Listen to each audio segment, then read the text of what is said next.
नमस्कार, देपालपुर लाइव पर आपका स्वागत है और मैं हूं इस वक्त आपके साथ यत्नेश सेन और मेरे साथ मौजूद है इंदौर के सांसद जो कि सबसे सर्वोच्च सांसद के रूप में जाने जा रहे हैं। कोरोना काल में जितनी स्फूर्ता उन्होंने दिखाई है काफ़ी काबिले तारीफ है, क्योंकि जितना कोरोना काल रहा उसमें सबसे आगे इंदौर के सांसद सामने आए हैं। वे लगातार जनता के बीच जाते रहे, कोरोना काल में हर व्यक्ति से वो रूबरू होते रहे। हाँ, देपालपुर भी पहुंचे थे, हमारी टीम भी उनके साथ थी। सांसद जी, आप लगातार देश में जिस तरह से कोरोना काल रहा उसमें सर्वोच्च पायदान पर आप सर्वोच्च सांसद के रूप में जाना है, किस तरह से एक अनुभव फील कर? देख लिया, माननीय हमारे जो प्रधानमंत्री नरेंद्र मोदी जी ने उस समय आह्वान किया था कि देश में बहुत ही विषम परिस्थितियाँ आने वाली है और विषम परिस्थितियों में आपको सेवा के अवसर बहुत मिलेंगे। माननीय शिवराज सिंह चौहान जी जब उन्होंने शपथ ली उसके 1 घंटे बाद ही उन्होंने कंट्रोल रूम वल्लभ भवन में चालू किया। तो हमारे प्रधानमंत्री जी, हमारे मुख्यमंत्री जी और हमारे राष्ट्रीय अध्यक्ष जी ने आह्वान किया कि सभी को निकलना है और इस आपदा के समय हमको सेवा कार्य करना है, और उनके ही संकल्प से हमारे प्रदेश अध्यक्ष जी ने भी आदेश दिया था। हम सब उनके आदेशों के अनुरूप सभी कार्यकर्ता के रूप में काम कर रहे थे और ये इस विषम परिस्थितियों में काम करने का मौका मिला। वाकई में शुरुआती दिनों में इंदौर पूरे देश में 2 नंबर पे था हॉट सीट में, जहाँ सबसे ज़्यादा प्रकरण आ रहे थे। धीरे धीरे वो नियंत्रण में हुआ और पर अभी भी कोरोना गया नहीं है। मैं सबसे यही निवेदन करूंगा कि जिस प्रकार संख्या त्यौहार के बाद बढ़ रही है, आप सब उन सावधानियों को ध्यान में रखें जो इसके लिए आवश्यक है। लगातार हम जिस तरह देखते थे, आप मैदान में डटे रहते थे, सुबह की बात हो या शाम की, 5 बजे से आप मैदान में चले जाते थे। किस तरह का एक समय रहता था और आपका शेड्यूल किस तरह का रहता था, क्योंकि जनता के बीच में भी जाना होता था? देखिए, मेरा कोई शेड्यूल नहीं था, मेरा शेड्यूल जनता का शेड्यूल था। मैं सुबह 5 बजे उठ के भी निकला हूँ और रात को 3 बजे 4 बजे तक लोगों को हॉस्पिटल में एडमिट किया है। कोई बाहर से आया है उनको छोड़ने की व्यवस्था की है।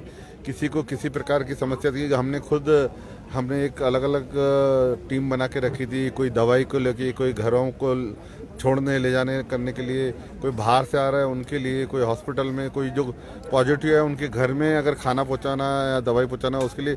तो बहुत सारी टीम थी और सब ने टीम वर्क ने काम किया। भारतीय जनता पार्टी के हर एक कार्यकर्ता ने काम किया। जनता के बीच जाते थे आप, शहर हो या गाँव में भी हमने आपको कई जगह जाते देखा है। देपालपुर क्षेत्र में भी आप पहुंचे थे। आगामी क्या योजनाएं रहेगी ग्रामीण क्षेत्रों को लेकर विशेष? देखिए, ग्रामीण में हमारा विशेष जोर रहेगा। शहरी क्षेत्र में हम काम बहुत सारे हुए भी हैं। ग्रामीण क्षेत्रों में माननीय शिवराज सिंह चौहान जी के नेतृत्व में हम गाँव का विकास करना चाहते हैं। मुझे ध्यान है, यहाँ हम देपालपुर आए थे, उन्होंने नर्मदा की लाइन का शुभारंभ किया था जो देपालपुर में आई है। बचे हुए हमारे नवयुवकों के लिए यहाँ औद्योगिक क्षेत्र में नए उद्योग डालना, यहाँ पर जो छोटे छोटे कुटीर उद्योग है, आत्मनिर्भर भारत की जो बात माननीय प्रधानमंत्री जी ने कही है उसका रोड मैप माननीय मुख्यमंत्री जी बना रहे हैं। और उस आत्मनिर्भर इंदौर कैसा बने, आत्मनिर्भर देपालपुर कैसा बने, उसकी तैयारी भी हम कर रहे हैं।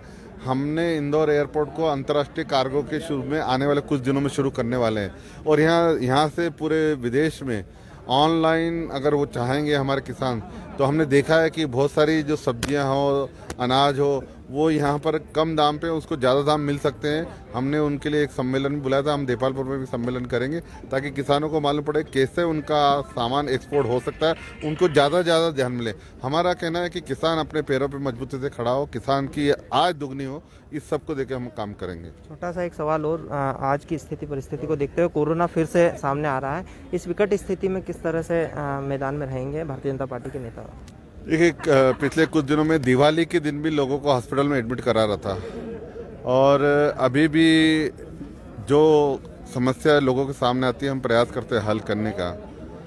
माननीय मुख्यमंत्री जी लगातार बैठक ले रहे हैं भोपाल में और हम भी इंदौर में कल भी बैठक हुई थी और लगातार प्रशासन के संपर्क में हम कोशिश कर रहे हैं कि जितनी आवश्यकता हो उतने बेडों की, मेडिकल फैसिलिटी की जो आवश्यकता है वो उसके लिए हम सभी पर्याप्त प्रयास कर रहे हैं। जी, सबके मन में एक ही सवाल है, क्या फिर से दोबारा लॉकडाउन होगा? किस तरह की स्थिति बनती है तो किस तरह, क्योंकि ब्याह शादी और लग्न भी सामने है, तो इसी स्थिति में किस तरह प्रोग्राम अरेंज हो पाएंगे? देखिए, लॉकडाउन तो फिर से होने की संभावना कम लग रही है क्योंकि हमारे लोग समझ गए हैं कि किन सावधानियों के साथ रहना है।